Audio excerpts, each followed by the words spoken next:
ang mga kwento ng pag-ibig, kwento ng buhay at kwento ng pag-asa dito sa Barangay Love Stories. Love Stories. Ang paggalang at pagrespeto ay hindi lamang ibinibigay sa mga piling tao.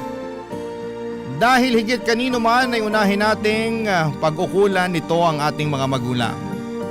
Ikaw, kabarangay, ginagalang at nire-respeto mo ba ang mga magulang mo?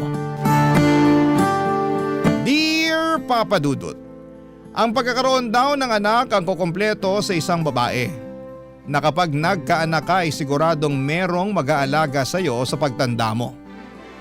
Paulit-ulit sa aking sinasabi ng mga kamag-anak ko na nasa edad kong 32 ay dapat na akong magka-baby dahil may expiration daw ang matres ng mga babae. Pero hindi ako nape-pressure sa kanila dahil to be honest ay hindi pa ako ganong kahandang magsilang at magpalaki ng isang bata. Saka wala na akong boyfriend, kakabreak lang namin itong January 2025 at nasa healing stage pa ako ng buhay ko. Sa totoo lang, ang programa ninyong Barangay Love Stories ang tumutulong sa akin para makapag-move on. Aliw na aliw kasi ako sa mga tampok ninyong istorya. Pero bago ang lahat ay magpapakilala muna ako. Ako nga pala si Jira, 32 years old at taga Marikina. Naisip ko magpadala ng sulat sa inyo hindi para ikwento ang epic fail kong love story, kundi para ibahagi ang istorya ng isa sa mga pinaka malapit na tao sa buhay ko. At yun ay walang iba kundi ang utility staff namin sa opisina na nanay-nanayan ko rin, si Ate Selma. 53 years old at taga-Pasig. Hindi ninyo na itatanong ay avid listener talaga siya ng Barangay Love Stories at sa katunayan, siya nga po ang nag-introduce sa akin na pakinggan ko ito sa radyo hanggang sa na-discover ko na meron pala kayong uploaded stories online. Kaya nga minamarathon ko na nga ang inyong mga kwento. Tapos isang araw ay nakiusap sa akin si Ate Selma na tulungan ko siya magpadala ng sulat sa inyong programa. Gusto lang daw niyang makinig na basahin ni Papa Dudut ang kanyang storya. Magsisimula ang lahat taong 2023 kung saan ay kasamang nakatira ni Ate Selma sa maliit nilang apartment ang anak niyang si Oli. Kinakasama nitong babae at dalawa nilang mga batang anak, Papa Dudut.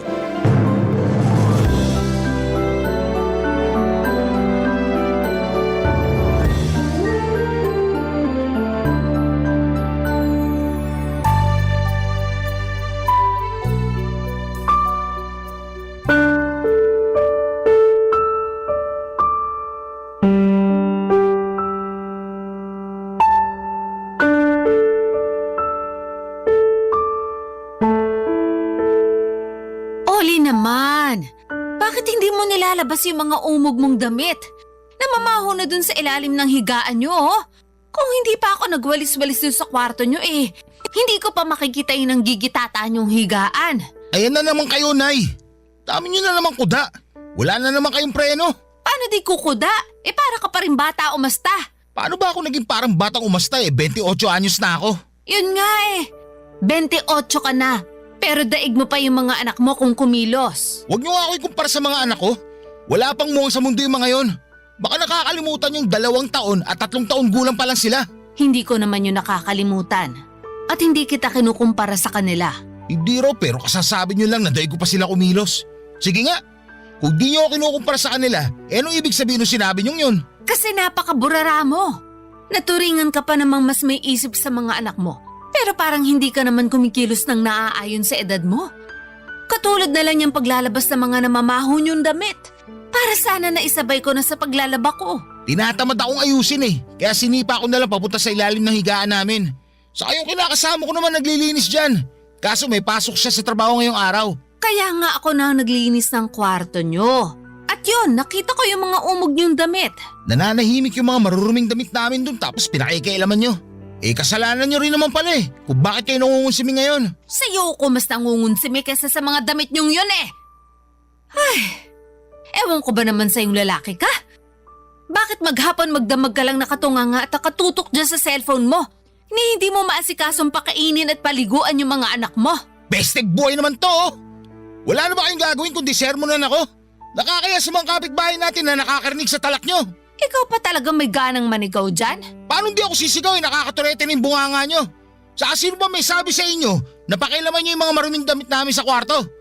Tapos pasok pa kayo ng pasok sa kwarto namin, sabay reklamo ng marumi, makalat at mabaho yung tinutulugan namin. Totoo naman na marumi, makalat at mabaho yung kwarto nyong yon. Napakaliit na nga lang pero hindi nyo pa malinisan. Mabuti pa sirain na lang natin yung kwarto nyong yan eh. Total kurtina lang naman ang harang nyo. At bakit nyo naman gagawin yun? Para luminis at lumuwag-luwag naman tong pamamahay natin. Yun na nga lang yung meron kami ng kinakasama ko tapos gusto nyo pang alisin. O bakit? Ako naman nagbabayad ng inuupahan nating to, di ba? Kaya may karapatan akong gawin kung anong gusto kong gawin sa bahay na to. Kung makapagsalita kayo, akala nyo hindi kami nag-aambag dito ah. Eh sagot na nga namin ang kinakasama ko yung pagkain natin. Sagot nyo nga. Pero kung kailan nyo lang maalala makapagbigay. Tapos pag wala na tayong maisaing dyan eh, nagwawala ka. Ikaw pa talaga may ganang magalit sa amin ang kinakasama mo? Eh hindi ka naman nagtatrabaho? Mahirap din kayo maging taong bahay at mag-alaga ng mga anak. Taong bahay ka lang pero lagi mo namang pinababayaan ang mga anak mo. Ako nag-aasikaso sa kanila bago ako pumasok sa trabaho. Ako yung nagluluto na makakain nyo. Nauuna pa nga akong gumising sa iyong damukol ka. At kahit pag-uwi ko rito wala kang ibang bukang bibig kundi nanay. Tanda-tanda mo na pero wala ka pa rin muwang sa mundo. Papa Dudut, taga Samar talaga ang pamilya ni Ate Selma. Bale, lumuwas lamang siya noon dito para magtrabaho at makitira sa kamag-anak nilang taga Cainta, Rizal. Kaya lang taon 2018 daw ay sumunod sa kanya ang anak niyang si Oli. Hiyang-hiya sila noon sa kamag-anak nila kasi ang sabi ay magbabakasyon lamang si Oli pero hindi na bumalik pa sa probinsya nila. Yun pala ay may pinagtataguan nitong nakaaway niya doon kaya ayaw na nitong umuwi pa sa Samar. Kaya para may magawa naman ang anak niya ay pinaghanap niya ito ng trabaho kaso'y bigla naman daw itong nakabuntis at nagkaanak. Kinuwento ni Ate Selma na bunsong anak niya si Oli.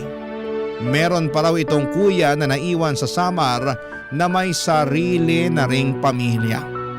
28 years old na noon si Oli pero astang teenager pa rin siya. Yun ang dahilan kung bakit napilitan silang umalis sa kamag-anak nilang taga Cainta, Rizal. Nahihiya na si Ate Selma tuwing nagdadala doon ng gulo si Oli, lalo na kapag lasing. Wala kasi itong kontrol sa sarili, maingay at basagulero. Sobrang pasaway at sakit ng ulo sa paghahanap nila ng mura pero disenteng malilipatan ay napadpad sa Pasig kung saan ay nangupahan sila doon. Papa Dudut.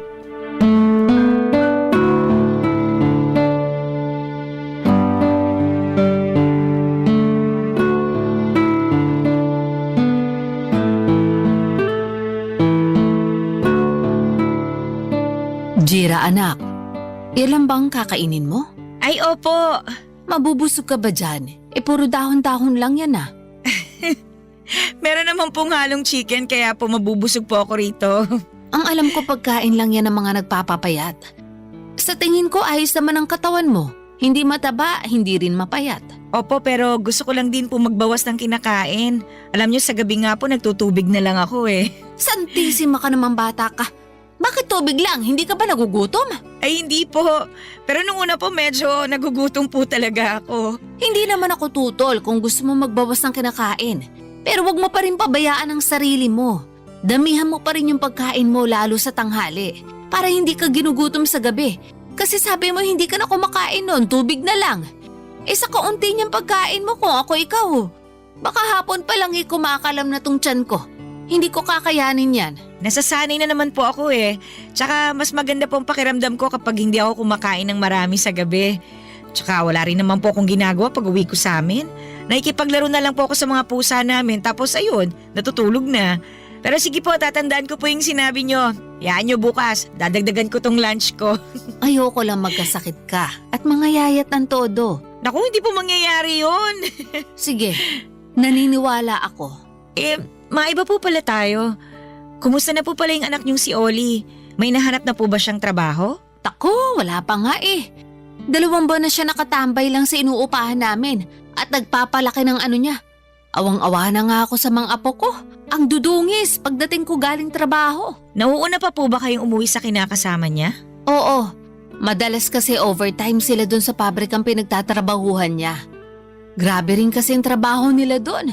Minsan nga madaling araw na umuwi kapag may mga kailangan tapusing i-deliver kinabukasan eh. Kaya nga awang-awa rin ako sa kinakasama ng anak ko. Tapos hindi pa siya makapagpahinga pag-uwi sa bahay. Gawa na, alagain pa yung mga anak nila at aasikasuhin pa niya si Oli. Hindi na po talaga nag-mature yung anak niyong yun, ano? Ay oo, siya na nga yung walang trabaho, siya pa yung malakas kumain at gumamit ng kuryente sa bahay. Kami ng kinakasama niya nagkakandakuba na sa paghahanap buhay tapos siya, ay ewan. Ano nga po ba ulit yung dahilan kung bakit siya natanggal dun sa dati niyang trabaho? Katamaran at nahuling natutulog ng amo sa oras ng trabaho. Tapos laging absent. Dahilan may sakit daw, pero nagsasakit-sakitan lang naman para hindi makapasok. Hindi niyo po ba siya kinausap noon o kaya tinanong baka naman po meron siyang hindi nakasundo sa pinagtatrabahuhan niya? Kinausap ko syempre, pero wala eh. Tamad lang talaga. At nagsabi na ayaw na raw niyang pumasok kasi nakakapagod daw yung trabaho nila. Naiintindihan ko naman na nakakapagod dahil pahinante siya. Pero wala naman trabaho ang madali. Kahit nga yung ginagawa niyo sa opisina nakakapagod din, di ba? Ay opo, kaibahan lang mas pagod yung mga utak namin imbis na yung katawan. Yun nga, pero parehong nakakapagod pa rin yun. Mukhang gusto lang po yata ng anak niyo na sumweldo nang hindi nagtatrabaho. Ganun na nga. O di ba? Parang sintu-sinto lang. Sobra naman po yun. Sa totoo lang para talaga siyang sintu-sinto. Ay, ang malas-malas ko naman sa mga anak ko. Yung panganay ko kapag may kailangan sa akin din ang hihingi. Siyempre hindi ko naman mahindian dahil naaawa rin ako sa mga apo ko. Pero kapag meron sila hindi naman nila ako maalala. Tapos tong bunso kong si Oli, noknoka ng sakit sa ulo. Mabuti sana kumusmus na bata, baka maintindihan ko. Pero 28 anyos na, daig pa yung mga anak niya kung kumilos. Ay, alam mo kung tutuusin, mas nakakapagpahinga pa ako rito sa trabaho ko kaysa kapag nasa bahay ako. Papadudot awang-awa ako kay Ate Selma sa tuwing napapakwento siya ng mga pangungonsumi niya kay Oli. Kahit na wala pa akong anak ay alam ko na masakit sa kanya bilang isang ina na bastusin ang sarili niyang anak. Hindi ko rin mapigilang magalit sa anak niyang yon dahil sa pagiging bastos, palasagot at pabuhat. Mabuti sana kung lumpo siya o baldado na hindi na makakapagtrabaho. Baka sakaling maawa pa ako sa kanya pero hindi eh. Kompleto pa ang mga paa at kamay niya at malalakas din ang kanyang katawan. Naisip ko nga na kung magkakaroon ako ng anak katulad ni Oli, ay baka bata pa lang ay binigti ko na ng patiwarik. Alam ko na medyo violente yon pero napakawalang hiya naman kasi ng anak na yon ni Ate Selma. Aminado rin naman siya na medyo na-spoil niya si Oli noong bata pa ito. Tapos wala rin daw itong kinamulatang ama. Bagay na lagi nitong sinisisi at sinusumbat sa kanya kaya hindi raw buo ang pagkatao nito.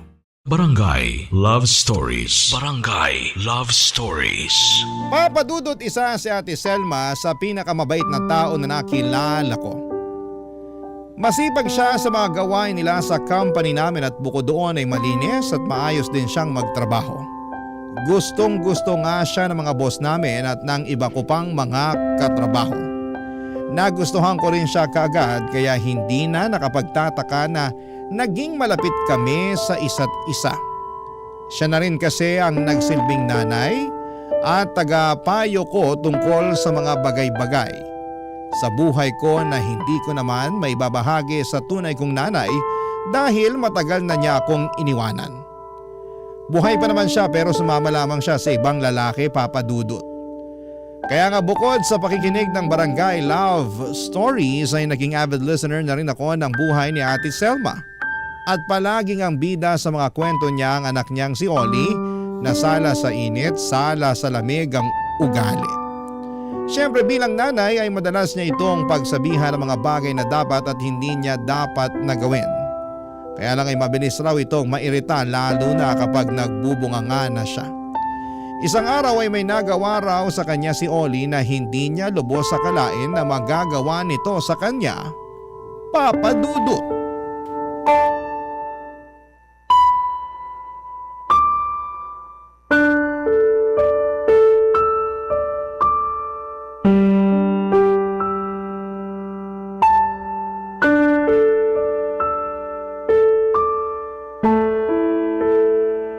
Oh, kain na.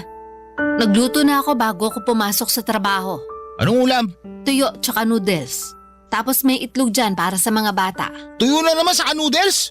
Ayos ah. Sakit sa batong aabutin natin dyan sa ulam natin na yan, Nay. Ang bihira oh. Hindi mo kailangang sumigaw. Tsaka bakit ka nagre-reklamo? Eh di kung may pera dyan, bumili ka ng fried chicken. Kung meron man, sana kanina pa ako bumili. Kaso wala nga ako ni 5 butas dito. Kaya huwag kang magreklamo. Eh sa'yo lang ang kinain ng budget natin dito. Bakit? Di ka pa ba sumisweldo? Sweldo nyo na, di ba? Sumweldo na ako. Pero baka nakakalimutan mong nagbayad ako sa katrabaho ko nung cellphone na kinuha mo. Malaki rin ang kaltas namin kaya dun lang napunta lahat ang kinita ko. Pambihira naman buhay to oh. Ano ba kasing ginaganyan-ganyan mo? Dapat nga magpasalamat ka pa sa akin dahil pinagluto ko na kayo na makakain ng mga anak mo. Tsaka hindi ka ba nakikinig? Nagbayad ako ng cellphone na kinuha mo. Ikaw ang kumuha at gumamit pero bakit ako yung kailangan magbayad? Parang hindi naman yata makatarungan yon. Alam niyo naman may pinaglalaanan yung sweldo namin na kinakasama ko, di ba? Saka malamang nanay ko kayo, anak niyo ako. Kaya kayo talaga dapat magbayad ng cellphone na kinuha ko. Reklamo kayo eh, ngayon nyo nga lang ako nakunan ng cellphone. Tagal ko nagtiis doon sa pamanan yung bulok na cellphone na dikipad. Saka, yun na nga lang kaligayahan ko, inaano nyo pa. Pero matanda ka na. Kaya mo na nga magtrabaho kaso hindi mo ginagawa. Ay sana kung pare-pareho tayong kumikita rito, di nakakabili ka ng sarili mong gamit at masarap na ulam dyan. Tsaka wag mo akong masumbat-sumbatan. Na kesyo hindi kita maibili ng magandang cellphone nung araw. Dahil alam mo ang hirap ng pamilya natin, lalo na nung nasa summer pa lang tayo. Alam ko naman yun. Hindi nyo na kailangan pamukha sa akin. Bakit? Mayaman na ba tayo ngayon? Di pa naman, di ba? Mahirap pa rin tayo para sa kaalaman ninyo. Kaya tayo lalo naghihirap ng dahil sa katamaran mo. At mga maling desisyon sa buhay. Ba't ako na naman talaga sinisisi nyo? Malamang, sino pa pang gusto mong sisihin ko? Yung kapitbahay natin. Wala naman silang ginagawang mali. Yan ang dapat sa'yo, matanda ka. Bakit mo ako sinampal, Oli? Kasi masyado kang madaldal. Aga-aga naninermon ka na naman dyan. Pero nanay mo ko. Hindi mo ko dapat sinaktan. Masasaktan ka pa lalo sa akin kapag hindi ka pa nanahimik dyan. Napakasama mong bata ka. Ikaw ang masama. Kasi paulit-ulit mo na lang inuungkat yung mga kasalanan ko. Kaya paano ako makakausad dyan? Sige nga. Saka akala mo naman kung sino kang perpekto. Kasalanan mo rin naman kaya tayo mahirap. Bakit ko naman naging kasalanan yon? Basta, alam ka naman kasalanan ng kapitbahay, di ba? Alam mo may masisi ka lang eh. Ako nga lagi yung sinisisi. Kaya sisisihin ko rin kayo para patas lang. Napakabastos mo talaga, Oli. Hindi kita pinalaki at pinag-aral para ganituhin ako. Baka nakakalimutan mo magulang mo pa rin ako. Pero nakuha mo akong sampalin. Madadagdagan ko pa yung sampal ko sa inyo kapag hindi pa kayo nanahimik dyan. Buti pa, pagtimplan nyo na lang ako ng kape. Para naman sumarap-sarap tong almusal ko. Saka para may pakinabang ka. Magtimpla ka mag-isa mo. Ah, ganun ha? Gusto mo talaga masapak mukha mo no? Sige, halika rito para makita mo yung hinahanap mo. Papa Dudut, kaya pala kinabukasan ay nakita ko na lamang na may black eye at ilang maitim na pasa si Ate Selma sa braso niya. Pinilit pa nga niya itong itago sa akin pero nahalata ko pa rin. Katwiran na lamang niya. Sa mga nagtatanong ay naaksidente raw siya. Nakasalanan niya raw kasi hindi siya naging maingat. Pero hindi ako kumbinsido at naniwala sa mga sinabi niya. Pero hindi ko muna kinompronta ng araw na yon si Ate Selma dahil baka hindi pa siya handa na magsabi sa akin. Mabilis na nagdaan ng 2 linggo saktong gumaling na ang black eye niya at iba pa niyang mga pasa sa katawan. Ay gano'n na lamang ang gulat ko nang may iniinda naman siyang pasos sa kamay. Naipagamot na raw niya yon bagaman masakit at sariwa pa rin pero hindi naman siya pwedeng basta-basta na umabsent sa trabaho ng dahil lamang doon. Malaki rin kasi ang mawawala sa kanila ng mga no work, no pay, Papa Dudut.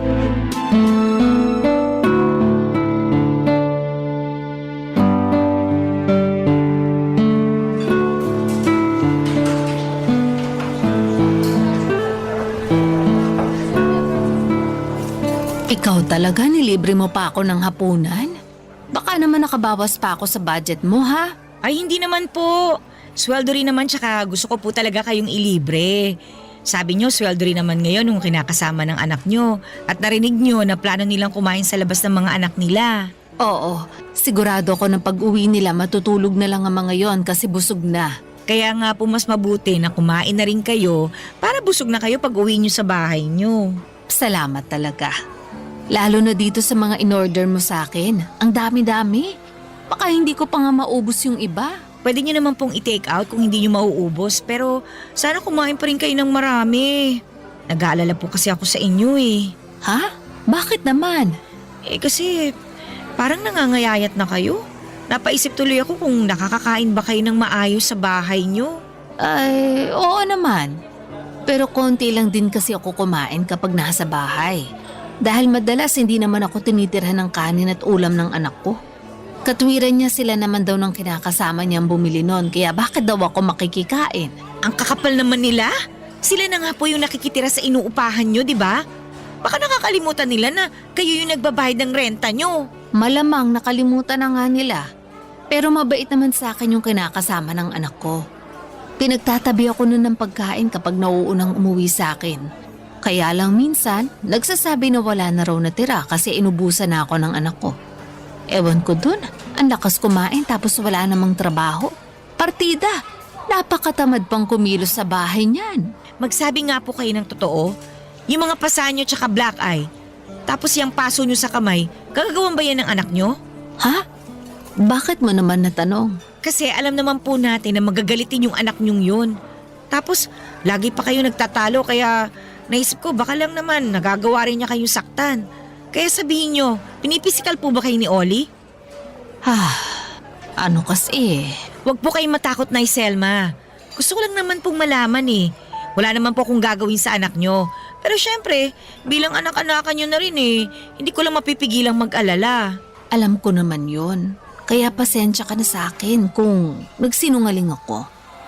Siguro gusto ko lang din na pagtakpan yung anak ko kahit na nagawa niya akong saktan. Ibig sabihin, kagagawan nga ni Oli yung mga pasa at black eye at yung paso nyo sa kamay? Yung mga pasa at black eye, oo. Pero tong paso, hindi naman siya yung may gawa. Ano lang, binuhat lang niya at tinagilid yung mesa namin habang nagtitimpla ako ng kape. Kasi nagalit siya sa akin dahil hindi ko siya nabigyan ng pera pang yosi. Kasalanan niya pa rin kung bakit kayo may paso sa kamay. Hindi naman niya yung sinasadya. Anong hindi sinasadya? Alam niya nagtitimpla kayo ng kape tapos aanuhin niya yung mesa? Malamang matatapunan kamay niyo ng mainit na tubig. Grabe sobrang sama naman ng anak niyong yan. Nakakagigil na Selma Tinulungan din naman niya akong gamutin yung kamay ko. Tsaka alam ko gagalin din tong paso ko. Hindi po ba kayo galit sa kanya? Kasi siya pa talaga yung may gana magwala porque hindi niyo lang nabigyan ng pangyosi? Hindi. Kung may pera lang naman ako, bibigyan ko siya. Para hindi na umabot sa ganon. Ay, ibang klase po talaga kayo. Kung sa akin ginawa yan, kahit na anak ko pa yan ako, palalayasin ko siya sa pamamahay ko. Madaling sabihin, mahirap gawin. Nasasabi mo lang yan kasi hindi mo pa nararanasan maging isang nanay na katulad ko. Tsaka kahit naman ganun si Oli, anak ko pa rin naman yun. Sa akin pa rin siya nanggaling ng kuya niya kaya mahal na mahal ko sila.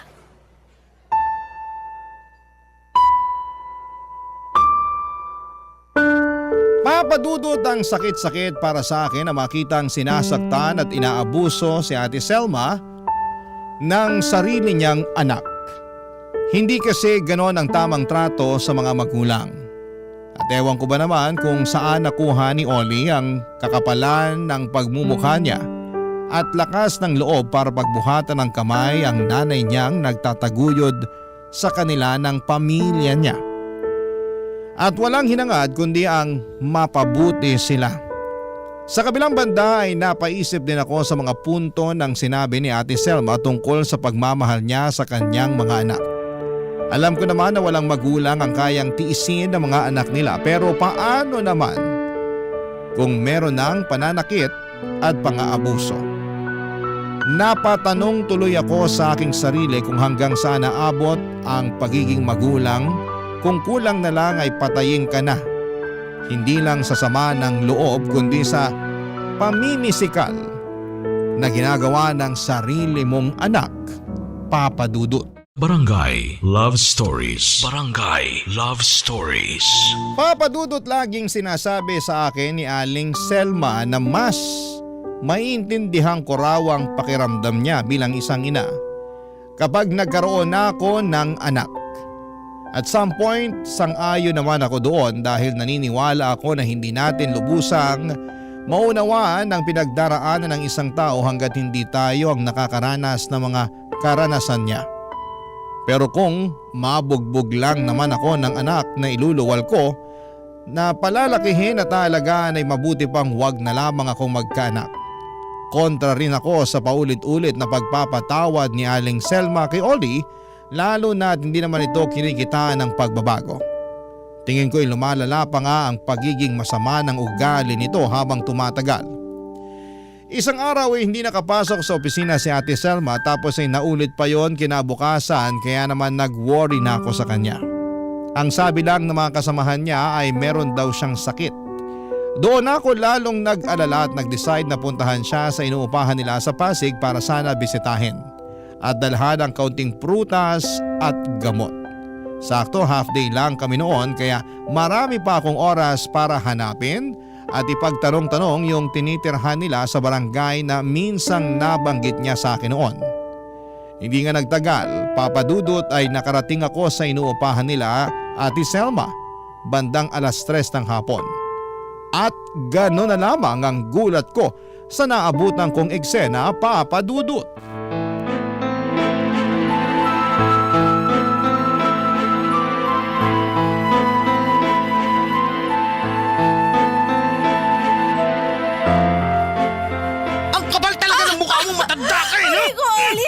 Bitiwan mo ako!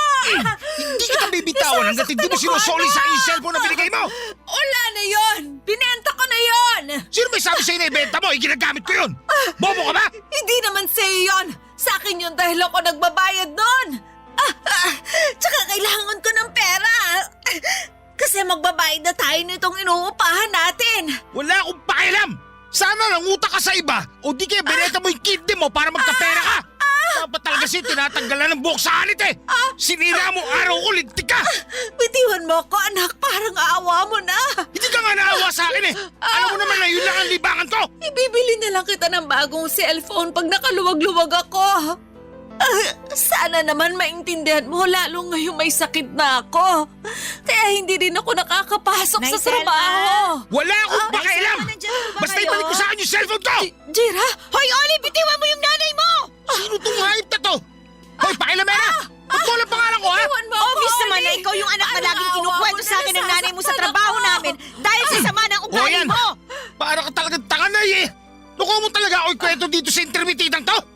Sarap talaga paputokin ng uso mo eh! Hoy, Oli!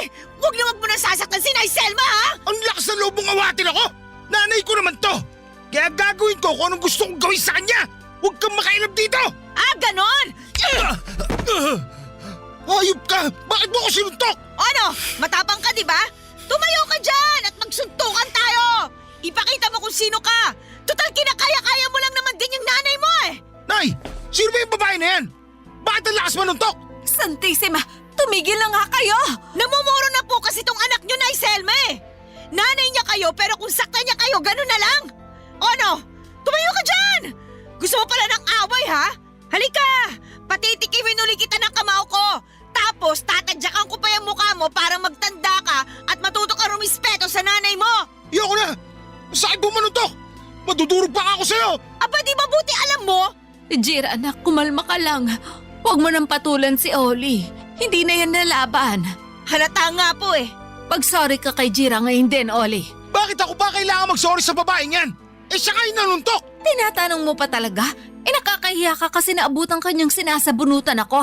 Gawain ba yun ng matinong anak, ha? Ala, sige, mag-sorry ka. Kung hindi ka ba naman talaga sira ulo, Buisit naman oh! Bakit kasi kailangan ko ba mag-sorry? gawin mo na lang. Hala, Nay Selma, parang malala na po yung ubo nyo ah. Ayos na po ba kayo? Ayos lang ako, huwag ka mag-alala sa akin. Pasensya ka na kung naabutan mo pa kaming ganito kagulo sa bahay, ha? Sa totoo lang hiyang-hiya na ako sa iyo. Ang gulo-gulo ng pamilya namin. Papa Dudut, alam ko na delikado ang ginawa ko noong pumagitna ako at umawat sa matinding away ng mag-ina. Pero hindi ko na naisip ang kaligtasan ko dahil nanaig sa akin ang silakbo ng damdamin at matinding galit nang makita kong aktwal na sinasaktan ni Oli ang nanay niya. Galit na galit ako noon na parang gusto ko siyang balatan ng buhay. Nakita ko naman ang reaksyon ng mukha ni Oli na nagulat sa mga nangyari. Naguluhan at natakot siya dahil sa akin. Kung hindi ninyo na itatanong ay black belter ako sa taekwondo noong high school at nag-aral ako ng self-defense noong kolehiyo. Kaya kahit papaano ay may kaalaman naman akong depensahan ng sarili ko.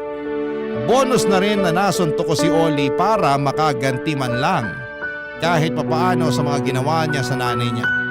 Plano ko pa nga sanang ipabarangay ang ulupong na yon, kundi lang kami inawat ni Ate Selma. Doon ko nalaman na sobrang lala na pala ng lagnat niya. Kaya nag-focus na lamang kami ni Oli sa pagdadala sa nanay niya sa pinakamalapit na ospital. Na-confine ng 2 araw at 1 gabi sa ospital si Ate Selma. Pero mabilis din naman siyang gumaling kaya nakalabas na rin siya. Ako ang nagbayad ng bills at bumili ng mga gamot niya. Hiyang-hiya nga siya sa akin pero sabi ko ay wala yon.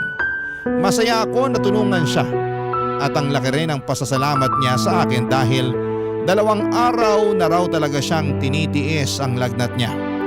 Hindi siya makabili ng gamot at makapagpadoktor man lang dahil mas inuuna niya ang pagkain at iba pang mga gastusin ng kanilang pamilya, Papa Dudut.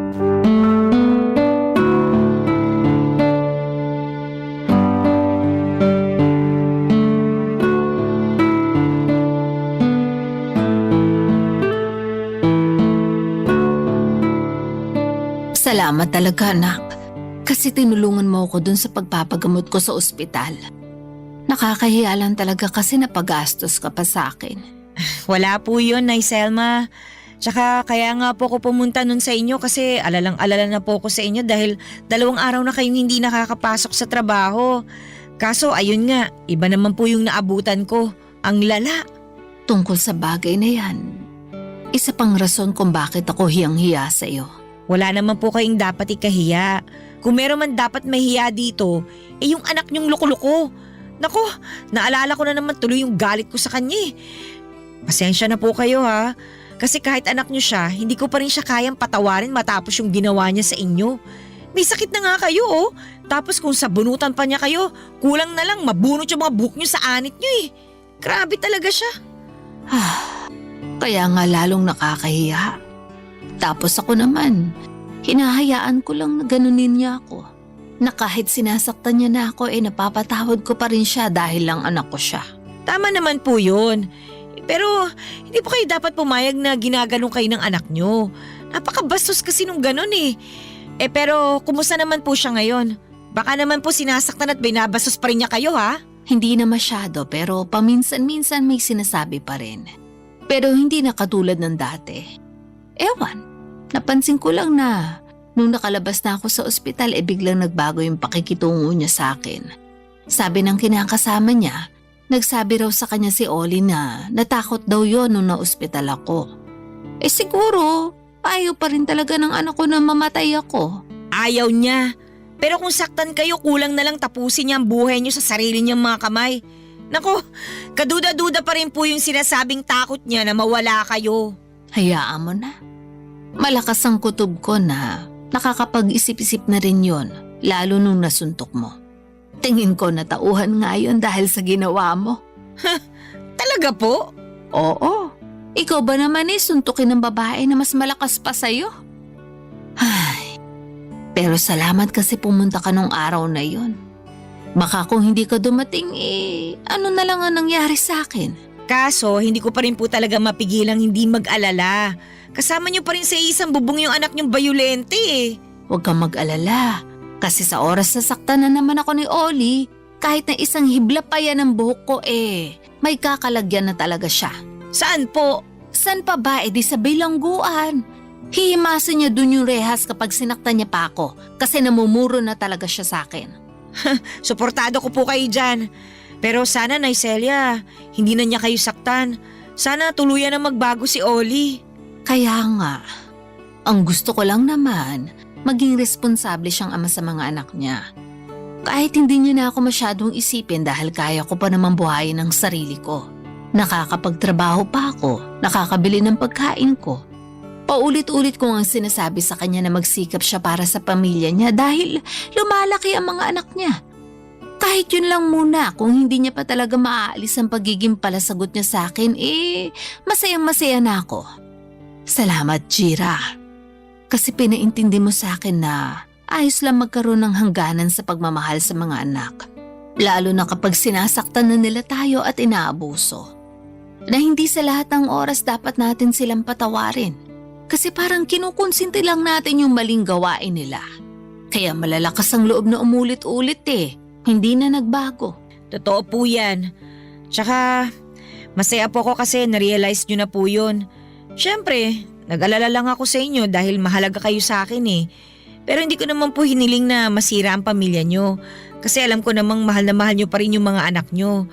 Ang gusto ko lang naman po magbago sila. Lalo na po yung si Oli. Hindi lang para sa pamilya niya, kundi dapat para din po sa inyo. Sana lang din po matutuhan niyang irespeto kayo bilang ina niya na nagluwal sa kanya at nagpalaki sa kanya dito sa mundo.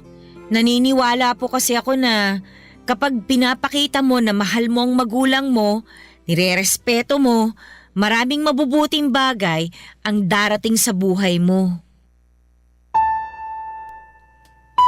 Papa Dudut, masayang-masaya ako dahil na-realize na ni Ate Selma ang kahalagahan niya hindi lang bilang nanay, kundi isang individual na hindi dapat sinasaktan at sa halip ay nirerespeto at ginagalang. Tulad ng sinabi ko ay wala akong ibang hiling kundi ang magbago na ang anak niyang si Oli tungo sa ikakaunlad ng pamilya niya. Dahil deserve naman ni Ate Selma na mahalin at alagaan ng sarili niyang mga anak. Sa kasalukuyan ay may trabaho na si Oli at base sa mga kwento ni Ate Selma ay malaki na raw talaga ang pinagbago nito.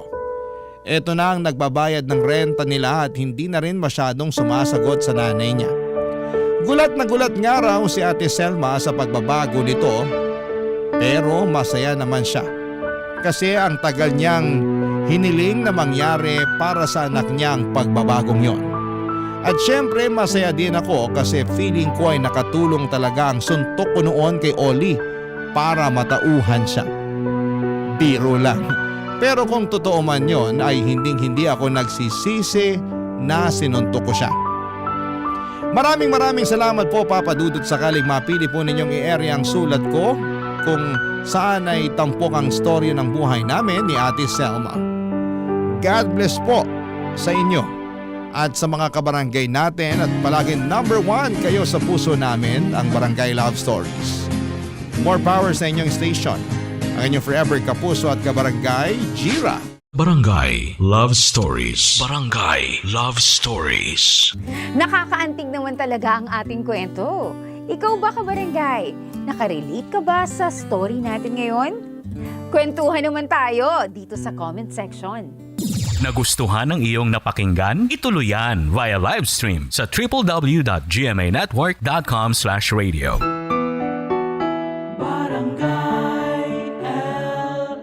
In Mega Manila, 97.1. Forever.